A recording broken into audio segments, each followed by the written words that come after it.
festa grande è ovunque più o meno la stessa. Al Rimedio di Orosei, come altrove, il solito affollamento, le solite modeste bancarelle per poveri consumatori di paese.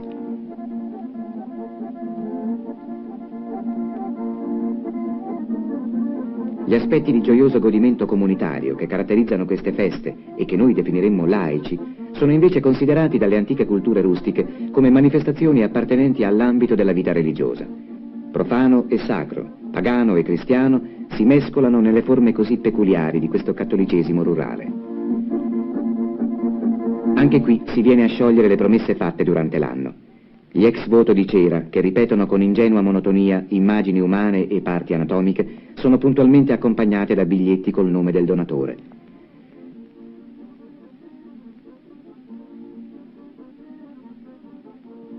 Ma la parte maggiore della devozione, in questa religiosità che ama il rapporto diretto, quasi familiare, coi suoi santi, tocca alla statua della Madonna. A lei i devoti regalano monili, piccoli gioielli, acquistati non senza sacrificio, in cambio della grazia ottenuta o invocata. La Madonna del Rimedio protesse in passato queste popolazioni litoranee dalle incursioni dei pirati, e oggi ciascuno si rivolge a lei per chiedere un rimedio ai propri mali. Per questo, il giorno della festa, la piccola chiesa non basta più a contenere la folla per la messa. Chi arriva in ritardo deve contentarsi di ascoltarla di fuori, ma senza avere per questo la sensazione di partecipare al rito in misura minore degli altri, perché l'intera area del santuario è sentita come pervasa dalla santità della giornata. La misteriosa presenza della grazia arriva dappertutto.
Una nuova funzionale borgata rurale è sorta nella piana di Orosei, in Sardegna.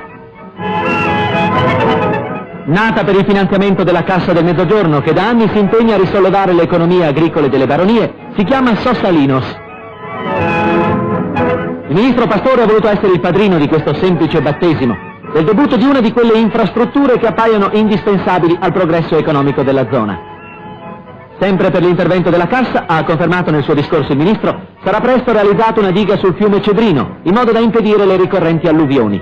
L'opera consentirà un più razionale sfruttamento di terre altamente produttive e farà di Sossalinos un centro rurale di prima importanza.